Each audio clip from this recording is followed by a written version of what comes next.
الحمد لله نحمده ونستعينه ونستغفره ونعوذ بالله من شرور أنفسنا ومن سيئات أعمالنا من يهده الله فلا مضل له ومن يضلله فلا هادي له ونشهد أن لا إله إلا الله ونشهد أن محمدًا عبده ورسوله صلى الله عليه وعلى آله وأصحابه أجمعين أما بعد فأعوذ بالله من الشيطان الرجيم بسم الله الرحمن الرحيم إن المتقين في ظلال وعيون وفواكه مما يشتهون صدق الله مولانا العظيم.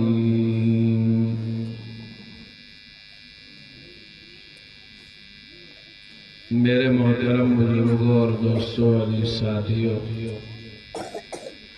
پردے میں بیٹھی ہوئی میری مائیں اور بہنیں، یہ مجلس حفظ قرآن کریم کی تکمیل کی مجلس ہے، اور میں نے وہ آیت تلاوت کی ہے جو ابھی بچے حافظ ہوئے ہیں، ان لوگوں نے اس جو ہے رکوع جو تلاوت کیا تھا ان لوگوں نے، اسی کی دو آیتیں میں نے آپ حضرات کے سامنے تلاوت کی. دعا فرمائے کہ اللہ تعالیٰ علم نافع نصیب فرمائے اور علم غیر نافع سے اللہ تعالیٰ حفاظت فرمائے. دنیا کا اصول ہے کہ اپنے چہیتوں کو ہی لوگ نعمتوں سے نوازتے ہیں. آپ دیکھیں کہ جو لوگ باتیں مانتے ہیں، باتیں سنتے ہیں گھر میں، اور اپنے بڑے کی تمام چیزوں کو اپنی زندگی میں داخل کرتے ہیں، تو پھر آدمی کو محبت ہوتی ہے، اور محبت ہی کی بنا پر وہ اپنی تمام چیزوں کو، نعمتوں کو، اپنی کمائی ہوئی دولتوں کو ان کے سپرد کر دیا کرتا ہے. یہ گاؤں دیہات میں ہر جگہ آپ کو ملے گی. آپ شہروں میں بھی جائیں گے تو یہ چیز دیکھنے میں ملے گی. آپ تجارت گاؤں میں جائیں، کہیں پر ملازمت کی جگہوں پر دیکھیں گے تو جو لوگ باوصول ہوتے ہیں، کمپنی کے جو وصول کی پابندی کرتے ہیں، جہاں پر رہتے ہیں وہاں کی چیزوں کو فالو کرتے ہیں، تو رفتہ رفتہ انہیں نعمتوں سے بھی نوازا جاتا ہے، ترقیات سے بھی نوازا جاتا ہے، ان کی کیا پروموشن کر دیا جاتا ہے. تو اللہ تعالیٰ نے فرمایا کہ دیکھو ہمارے بن کے رہو گے، ہمارے خاص بندوں کے اوصاف سے متصف اگر رہو گے تو تمہیں ہم نعمتوں سے نواز دیں گے، اور اتنی نعمتیں دیں گے، اتنی نعمتیں دیں گے کہ تم اس کا وہم و گمان بھی نہیں کر سکتے ہو. حالانکہ انسان دنیا میں بھی اللہ تعالیٰ کی نعمتوں پر پلتا اور بڑھتا رہتا ہے، اللہ کی لامتناہی نعمتوں کو استعمال کرتا ہے، اس کی طرف توجہ نہیں جاتی ہے. ایک نعمت چھین جاتی ہے تب پتہ چلتا ہے کہ نعمت کتنی اہم ہے. صحت ملی ہوئی، صحت جب جاتی ہے تب نہ پتہ چلتا ہے. پیر کمزور ہوئے تو ڈنڈے ہاتھ پہ آ گئے، آنکھیں کمزور ہوگی تو چشمے لگ گئے، کھانے کا نظام دانت کمزور ہوا، اس کے لیے کتنے خرچے کر دیے گئے. اللہ نے فرمایا ان تعدوا نعمت اللہ لا تحصوها، اگر ہم نعمتوں کو ہماری تم شمار کرنا چاہو تو تمہاری گنتی اور کیلکولیٹر فیل ہو جائیں گے. ہماری نعمتیں زمانے والی. بہرحال تو اللہ نے فرمایا کہ ہمارے بن کے رہو گے تو دنیا بھی شاندار ہو جائے گی، آخرت بھی اچھی ہو جائے گی. اب بتائیں بھائی کون ہے ایسا جو اپنے آپ کو ترقی میں نہ دیکھنا پسند کرتا ہو؟ کوئی ہے بھائی؟ ہر شخص تو یہی چاہتا ہے کچھ بن جائیں، کسی کام کے ہو جائیں، کچھ چیزیں مل جائیں، راحت و آرام کی چیزوں کی تلاش میں صبح سے شام تک ہم بھٹکتے رہتے ہیں، گھر کو چھوڑ دیتے ہیں، اہل و عیال کو چھوڑ دیتے ہیں، گھر خاندان کو چھوڑ دیتے ہیں، اور آگے بڑھیے اپنی عزت و ناموس کو بھی چھوڑ دیتے ہیں، اپنی خاندانی وجاہت تک کو چھوڑ دیتے ہیں، اپنے گھر در میں جو انہیں عزت میسر تھی پردیس میں گئے، نہ کھانے کا اہتمام ہے، نہ رہنے کا انتظام ہے، نہ ان کی کوئی اپنی عزت ہے، نہ ناموس ہے، نہ فکر ہے، نہ توجہ ہے، نہ خاندانی وجاہت ہے، کونے میں پڑے سو گئے، صبح آئے تو جو کھانا صبح رات کا تھا وہی لپیٹ کے کھائے، پھر دیکھا نہیں دیکھا وہی۔ آپ شہروں میں جائیں، میں تو جاتا رہتا ہوں، ہمارے ہی لوگ ہر گاؤں کے اللہ کے شکر باہر رہتے نہیں رہتے، دبئی سعودی رہتے ہیں، گھر کے لوگ کیا ہے، بچے اور گھر کے لوگ جانتے ہیں ابا تو بڑا پیسہ کما کے دھڑا دھڑ بھیجے جا رہے ہیں، ہم لوگ خرچہ نہیں کر پاتے۔ ابا کی زندگی تو دیکھ لیتے بھائی جا کے، کتنے مجاہدات کرتے ہیں، کھانے کا انتظام نہیں ہوتا ہے، صبح کا کھانا شام میں کھاتے ہیں، شام کا کھانا صبح کو گرم کر کے کھاتے ہیں، ہفتے فریج میں کھانا رکھ کے لوگ پردیس میں کھاتے ہیں، سونے کا انتظام نہیں، کونے میں ادھر ادھر لیٹ کر اپنی زندگی گزار لیا کرتے ہیں۔ ان سے پوچھو راحت و آرام کی فکر کیوں نہیں ہے؟ کہتے بھائی کچھ بننے کے لیے آئے ہیں، کچھ بنانا چاہتے ہیں، اس لیے مجاہدات کرتے ہیں۔ بہرحال میں بات کیا کہہ رہا تھا کہ کچھ بننا چاہو تو بھائی مجاہدہ کرنا پڑتا ہے، اور اللہ تعالیٰ نے اتنی نعمتوں سے نوازا۔ دوسرے اللہ نے فرمایا کہ دیکھو تم ہمارے اپنے بندوں کے اوصاف سے اگر متصف ہو گئے تو تمہاری دنیا بھی شاندار ہو جائے گی، تمہاری آخرت بھی اچھی ہو جائے گی، تمہاری دنیاوی زندگی بھی بہتر ہو جائے گی، تمہاری اخروی زندگی بھی بہتر ہو جائے گی۔ اب وہ چاہے مذکر ہو یا مؤنث ہو، چاہے وہ عورت ہو یا مرد ہو، سب کو برابر کا موقع ملا ہے، سب کو برابر کا موقع ملا ہوا ہے، نوجوان ہو چاہے وہ بوڑھا ہو، چاہے ادھیڑ عمر کا، سب کو موقع برابر ملا ہوا۔ کسی کو وہاں ڈگری نہیں لگانی ہے، عمر کی وہاں پر کوئی بندش نہیں ہے، جس عمر کے لوگ چاہیں جب چاہیں اللہ سے اپنا تعلق مضبوط کرتے ہیں، کر سکتے ہیں، مالک حقیقی کے حکم کے مطابق زندگی گزار سکتے ہیں۔ تو قرآن کریم کی جو آیتیں تلاوت کی گئی، اللہ نے ان المتقین فی ظلال وعیون، متقیوں کے لیے، متقی جو حضرات ہیں ان کے لیے نعمتوں کے اللہ نے وعدے فرمائے ہیں۔ انہیں لیے آج ہم یہ چاہتے رہتے ہیں گھر بڑا سا ہو جائے، بڑھیا سا نظام ہو جائے، اس کے اندر باغات لگ جائیں، اس کے اندر طرح طرح کے وہ الگ الگ فوارے چاہتے ہیں، کام کرنے والے اچھے لوگ چاہتے ہیں، حسن انتظام چاہتے ہیں۔ بھائی مال کے پیچھے جو ہم صبح سے شام تک بھاگ رہے، اس کی انتہا یہیں پہ جا کر ختم ہوتی ہے۔ کوئی زمین پر پھل پھل لگا لیتا ہے اور مالدار ہوا تو دوسرے مالے پہ لے جا کر پھل پھل پودے لگا لیتا ہے اور مالدار ہوا تو آخری فلور پہ جا کے گھر بنا کے وہاں پہ گھاس لگا لیتا ہے، ہائیبریڈ کے چھوٹے چھوٹے وہ پودے لگا کے کہتا ہے کہ اس میں پھل بھی لگتا ہے۔ رہنا نظام وہی سب کچھ ہے، دنیا کے پیچھے لگ کر مالک حقیقی کو لوناز کیا۔ مالک نے بتایا ہمارے تو بن کے رہو، نعمت تو ہم دیتے رہیں گے تمہیں، نعمتیں جو تم استعمال کرتے ہو اس میں اضافہ کر دیں گے ہم، اور پھر نعمتیں جو تمہیں ملی ہوئی ہے وہ دیر تک تمہیں فائدہ پہنچاتی رہے گی، اور اگر مالک کو تم نے ناراض کیا تو جو نعمتیں ہیں نعمت ہی آپ کی زحمت کی وجہ بن۔ میں نے ابھی کل ہی جمعہ میں پرسوں بیان کیا، میں نے بتایا کہ نعمت زحمت کیسے بنتی ہے۔ اللہ نے فرمایا کہ اگر ہمارے نہیں بنو گے تو سمجھ لو۔ اب نعمت جیسے مثال کے طور پر بیٹا آپ کی نعمت ہے، بچہ آپ کی نعمت، اللہ نے اولاد دیا، اولاد نعمت ہے۔ اب اولاد صالح ہو گئی، اولاد حافظ ہو گئی، نعمت ملی نہیں ملی بھائی؟ بچے حافظ ہو گئے، گھر والوں کو تو مل گیا۔ من قرأ القرآن فاستظهره فأحل حلاله وحرم حرامه، جو قرآن کو پڑھ لے، اس کے احکام کو یاد کر لے، اس کی چیزوں پر جم جائے تو اللہ تعالیٰ اور نبی صلی اللہ علیہ وسلم نے حدیث میں بیان فرمایا کہ جو قرآن کو پڑھ کر یاد کر کے اس کے احکام کو جان کر اس پر عمل کرنے والا بن جائے، حلال کو حلال جان لے، حرام کو حرام سمجھ لے، فاستظهره فأحل حلاله فحرم حرامه ادخله الله الجنة وشفعه في عشرة من أهل بيته كلهم قد وجبت له النار۔ اسے 10 آدمیوں کو ایک دم مکمل سی بات ہے کہ 10 آدمی جو جہنم میں جا چکے ہوں گے وہ ان کو کھوج کھوج کر باہر لے آئے گا. آپ بھی آئیے, آپ بھی آئیے, خالو بھی آؤ, پھوپھا بھی آؤ, ماما بھی آؤ.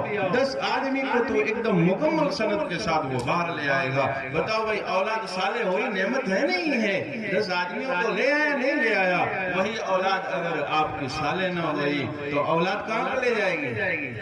بھئی اولاد دنیا ہی میں برباد کرنا. اولاد دیندار نہیں ہوئی, اولاد اچھی نہیں ہوئی, اولاد آپ کو جیل کھانے تک پہنچائے. ہوتا نہیں ہوتا بھائی؟ جب کسی کی اولاد کسی جرم میں ملوث ہوتی ہے اور وہ راہ فرار اختیار کر لیتی ہے تو گھر کے لوگوں کو پولیس اٹھا کے لے جاتی ہے نہیں لے جاتی؟ پورا گھر اٹھا لے جاتی ہے, گھر کو توڑ دیا جاتا ہے, عورتوں کے ساتھ بدتمیزی کا معاملہ کیا جاتا ہے. وہ فعل غلط ہے, میں اس کو صحیح نہیں کہہ رہا, لیکن میں یہ بتا رہا ہوں کہ اولاد کیسے تکلیف دہ ہو جاتی ہے اور اولاد کیسے آرام کی اور سکون کی چیز بن جاتی ہے. تو اللہ نے ایک نعمت دی. نعمت کب زحمت بنے گی, نعمت کب نعمت رہے گی, یہ مالک حقیقی کے ہاتھ میں ہے. اور یہ جب ہوگا جب ہم نیک بنیں گے, جب ہم صالح بنیں گے, ہم جب قرآنی احکام پر عمل کرنے والے بن جائیں گے. تو بچیاں ہماری مائیں بہنیں شکوا کرتی رہتی ہیں, بیٹیاں بات نہیں سن رہی, بیٹیاں کیسے بات سن سکتی ہیں؟ آپ صبح سے شام تک لوگوں کے عیوب پر نگاہ لگائے بیٹھی رہتی ہیں, لوگوں کے حال احوال کا تذکرہ کرتی رہتی ہیں. نہ تلاوت کی فکر ہے, نہ ذکر اذکار کی فکر ہے, نہ شرعی پردے کا اہتمام ہے. ہاتھ میں لگا موبائل, اب موبائل پر صبح سے شام تک لگ گئی, اس پر طرح طرح کے الگ الگ عنوانات کی ویڈیوز دیکھی جاتی ہیں. جو گھر کی سب سے جو ذمہ دار ہوتی ہیں وہ چلانا نہیں جانتی, تو اب ان کا کام دوسرا ہو گیا. پورے رشتہ داری میں فون کر کے گھنٹوں گھنٹوں بات کرتی رہتی ہیں, اس کا کچھ بھی حاصل نہیں ہے, اس سے کچھ ملنے والا نہیں ہے. اگر کچھ ہاتھ آیا تو لوگوں کی غیبت ہاتھ آئی, اگر کچھ ہاتھ آیا لوگوں کا راز فاش کرنا ہاتھ آیا, اگر کچھ ہاتھ آیا لوگوں کی بات ادھر ادھر کرنا ہاتھ آیا. جو کہ اللہ نے قرآن میں ایک دم سختی سے منع فرمایا, لا تجسسوا ولا یغتب بعضکم بعضا, نہ کسی کی غیبت کرو, نہ کسی کی تجسس ٹوہوں میں نہ لگو, کسی کے اندر کا مال کھینچنے کی کوشش مت کرو. تو گھر کی ذمہ دار جو عورتیں ہماری مائیں تھی وہ ٹیلی فون پہ بات کرنے میں پورا دن گزار دیا انہوں نے. گھر کی جو نوجوان نسل تھی انہوں نے اس پر ویڈیوز اور اس پر الگ الگ قسم کے ڈرامے دیکھنا شروع کیے. اب بتاؤ بچے کیسے وفادار ہوں گے, بچے کیسے سمجھدار ہوں گے, بچے کیسے دیندار ہوں گے؟ گھر کا ماحول جو ایک دم سے غیر دیندارانہ ہوا, اب اس میں جو چیز پل کر آئے گی وہ تو کیسے لوگ ہوں گے؟ بددینی پیدا ہوں گے. تو میں یہ کہہ رہا, بات بڑی مختصر کروں گا میں, کہ خواتین بھی اگر چاہیں دیندار بنے تو پھر بچوں پر اس کے اچھے اثرات دکھائی پڑیں گے. بچیاں ماؤں کی باتیں نہیں اس لیے مانتی, ماں خود دیندار نہیں بننا چاہتی. حضرت والد صاحب رحمۃ اللہ علیہ فرمایا کرتے تھے کہ اگر مائیں بہنیں اپنی زبان کو اللہ کی یاد میں لگانے کی فکر کر لیں تو بڑا آسان مسئلہ ہے, کچھ اس میں محنت الگ سے نہیں کرنی. آپ روٹیاں پکاتی ہیں, روٹی پکانے کے درمیان میں درود شریف پڑھ سکتی ہیں. آپ گھر میں جھاڑو لگا رہی ہیں تو آپ جھاڑو لگانے کے درمیان میں توبہ استغفار پڑھ سکتی ہیں, استغفر اللہ کہہ سکتی ہیں. آپ بچوں کو نہلانا دھلانا کر رہی, آپ گھر میں دوسرے کام کر رہی ہیں تو آپ اپنی زبان پر سبحان اللہ الحمدللہ کو جاری کر سکتی ہیں. مرد حضرات ہیں اپنی دکانوں میں بیٹھے ہوئے, دکان پر آپ گراہک کو ڈیل پر کیجئے, کوئی نہیں منع کرتا. فرصت ملے تو سبحان اللہ پڑھ لیا کرو. کھیتوں میں کام کرنے والے ہیں, آپ کا ہاتھ کب کے کھیت پہ کام کرے گا, زبان اللہ کی یاد میں لگ سکتی ہے, اسے لگایا جا سکتا ہے. آپ کا کوئی بھی عمل نہیں رک رہا, آپ کا کوئی کام نہیں رک رہا, آپ کو صرف توجہ دینے کی ضرورت ہے. نوجوان ہمارا بھائی کھڑا ہے, وہ کرکٹ کھیلنے جاتا ہے, میں کرکٹ سے نہیں منع کر رہا, آپ کو کھیل کود سے نہیں منع کر رہا, لیکن آپ اپنی زبان کو اللہ کرنے میں لگا سکتے ہو بھائی, سبحان اللہ الحمدللہ میں لگا سکتے ہو بھائی. اس کی برکت یہ ہوگی, مالک کا نام لینے کی وجہ سے کثرت سے جب مالک کا نام لوگے تو آپ کی طبعیت شریعت کے مطابق چلنے لگے گی. طبعی طور پر آپ کا رجحان دین کی طرف بڑھے گا. جو ناچ گانوں کی مجلسوں میں چل رہا, غلط لوگوں کے پاس آنے جانے کی طرف چل رہا, غلط لوگوں سے دوستی کرنے کی طرف چل رہا، آپ اس چیز کو صحیح طریقے سے بھی کر سکتے ہیں۔ کھیل کود شریعت میں منع نہیں ہے۔ آپ کی جوانی ہے، جوانی کے جو فوائد ہیں آپ اس سے حاصل کرو، کوئی نہیں روکتا ہے۔ جوان اپنی جوانی سے فائدہ اٹھاتے ہوئے مالک کو ناراض نہ کرے، ایسا بھی ہو سکتا ہے۔ مالک کے حکم کے مطابق زندگی گزارے، ایسا بھی ہو سکتا ہے۔ کرنے کی تو کوشش کرو، محنت تو کرو، توجہ تو دو۔ تو بھائی پھر آپ جس جگہ پر ہو، جس شعبے میں ہو، جس عمر میں بھی ہو، آپ اپنے کام کے ساتھ ساتھ مالک کی رضا اور خوشنودی کو حاصل کر سکتے ہیں۔ بس بات ختم۔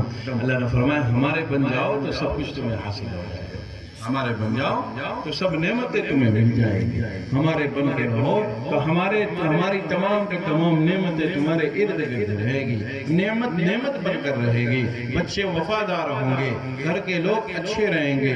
آج گھر میں ہمارے کیا جھگڑا ہوتا ہے، ایک دوسرے پر پھپتیاں کستا ہے، ایک دوسرے سے دشمنی بھائی میں ہو رہا، خواتین میں ہو رہا، محلے پڑوس میں کیوں ہو رہا؟ دین زندگی میں نہیں ہے۔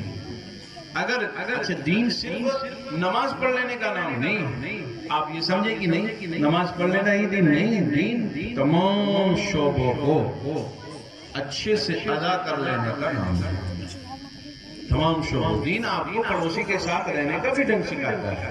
دین ماں بہنوں کو اپنی زبان کو، اپنی نگاہ کو، اپنے جسم کو کیسے حفاظت میں رکھنا ہے وہ سکھاتا ہے۔ نوجوان کو تعلیم دیتا ہے کہ جوانی کیسے اپنی لگانی ہے، کہاں پہ لگانی ہے، کس طریقے سے جوانی کو فدا کرنا ہے۔ اللہ تعالیٰ ہم سب کو صحیح سمجھ عطا فرمائے، تقوی والی زندگی عنایت فرمائے۔ بچے جو حافظ ہوئے ہیں اللہ انہیں ان کے جو تعلیم کو قبول فرمائے، پڑھانے والوں کی اللہ تعالیٰ محنتوں اور کوششوں کو قبول فرمائے۔ جن لوگوں نے انتظامات فرمائے ہیں اللہ تعالیٰ انہیں اپنی شان جزا بدلہ نصیب فرمائے۔ یہ دینی ماحول کا ملنا بڑی نعمت ہے بھائی۔ کچھ لوگ ایسے کھڑے ہو جائیں جو دین کی فکر کریں تو آپ کا کوئی محلے میں ہی کوئی کھڑا ہو جائے ایک آدمی، جو آپ لوگ سب پورے محلے کی فکر کرتا ہے کہ ان کی جسمانی دوا اور علاج کیسے کی جائے، آپ کے لیے ڈاکٹر سے رجوع کر کے رکھتا ہے، ڈاکٹروں سے چین پہچان کر کے رکھتا ہے، ڈاکٹروں سے ربط ضبط رکھتا ہے، ڈاکٹروں کو گاؤں میں بلاتا ہے، جسمانی آپ کی بیماریوں کا وہ علاج کراتا ہے۔ تو آپ کو کتنا وہ مہربان لگتا ہے، آپ کو کتنا اچھا وہ لگتا ہے، اس سے کئی 100 گنا زیادہ اس کی ذات ہوتی ہے جو آپ کی دین کی فکر کرتا ہے، آپ کی نسلوں تک دین پہنچانے کی فکر کرتا ہے۔ ایسے اشخاص کے لیے دعائیں ہونی چاہیے۔ آپ اپنی دعاؤں میں اللہ سے یہ مانگا کریں کہ اللہ تعالیٰ یہ آپ کی بہت بڑی نعمت ہے کہ ہمارے درمیان میں ایسے لوگ موجود ہیں جو ہمارے دین کے سلسلے میں ہر وقت سوچتے رہتے ہیں کہ ہماری اور ہمارے گھر کے لوگ، بچے، اگلی نسلیں کیسے دیندار بنے، اس کی فکر میں لگے رہتے ہیں۔ ایسے اشخاص کے لیے دعائیں مانگنی چاہیے، ایسے افراد کے لیے دعائیں ہونی چاہیے، اللہ کا شکر ادا ہونا چاہیے، ایسے لوگوں کی فکر ہونی چاہیے، اور ان کے جو ہے تمام چیزوں کی آپ ان کے منصوبے ہیں، ان کے کام کرنے کے طریقے ہیں، ان پر کم سے کم ہمت حوصلہ افزائی کیا کیجئے، ان کے ارد گرد رہنے کی کوشش کیا کیجئے۔ اللہ تعالیٰ کی یہ بڑی نعمت ہے بھائی۔ ہم سب اپنے گھر کو چلانے میں لگے ہوئے، اگر کوئی محلے میں ہمارے سب کے لیے فکر کرتا ہے تو بڑا ہوا نہیں ہوا بھائی۔ تو ایسے لوگوں کے لیے دعاؤں کا اہتمام ہونا چاہیے، ہر علاقے کے لیے میں کہوں جو لوگ ہمارے دین کے سلسلے میں متفکر رہتے ہیں، تو جیسے جسم کے لیے لوگ متفکر ہو کر بڑے عالیشان ہو جاتے ہیں، ویسے جو ہماری روح کے سلسلے میں جو دائمی ہے، ہمیشہ یہاں رہ کر کچھ دن فنا ہونا، پھر کھڑے ہونا ہے، مالک کے سامنے حساب کتاب دینا ہے، پھر ہمیشہ جنت والی زندگی شروع ہونی ہے، تو وہاں پر ان تمام چیزوں پر جو سکہ چلنے والا وہ کون سا ہے؟ وہ دین کا سکہ چلے گا، دین ہی کا سکہ ہے جو یہاں سے وہاں تک کرن سے چلے گی، بقیہ تو سب مٹ جائے گی۔ اس لیے بس دیندار بننا کوشش کرو بھائی، نماز کا اہتمام کریں، جو لوگ دیندار ہو جائیں ان کا پھر ادب کریں، بچے حافظ ہو جائیں ان بچوں کا پھر خیال ہونا چاہیے، بات چیت میں ان کے آداب و القاب کا خیال ہونا چاہیے، ان کے سینوں میں اللہ کا قرآن ہے، قرآن کی عظمت ہے، جب قرآن کی عظمت ہے اس کے پاس قرآن ہے، اس کی بھی عظمت ہونی چاہیے۔ میں یہ نہیں کہہ رہا کہ ان کے ایسی عظمت ہو کہ بگڑ جائیں، لیکن پہلے جو جیسے تیسے بلا لیا کرتے تھے، جیسے تیسے بات چیت کر لیا کرتے تھے، اب اہتمام ہونا چاہیے۔ ایسے ہی جو لوگ جن لوگوں کو اللہ تعالیٰ نعمت سے نوازے، پھر انہیں اپنی بھی فکر ہونی چاہیے کہ اللہ نے ہمیں بڑی ذمہ داری دی ہے۔ اب غلط مجلسوں میں بیٹھنے اٹھنے سے، اپنے جو ہے دوست احباب کی جو مجلسیں ہیں، غیر دیندارانہ لوگ جو زندگی گزارتے ہیں، ان سے نہ تعلق رکھا جائے، نہ ان سے قربت کی جائے۔ ہاں انہیں سمجھانے کے لیے تو جایا جا سکتا ہے، انہیں بتانے کے لیے تو جایا جا سکتا ہے، لیکن غلط مجلسوں سے پرہیز کریں۔ اللہ تعالیٰ ہم سب کو نیک اور صالح بنائے، دیندار بننے کی فکر عنایت فرمائے، نماز کا اہتمام کرنے والا بنائے، اصول شرع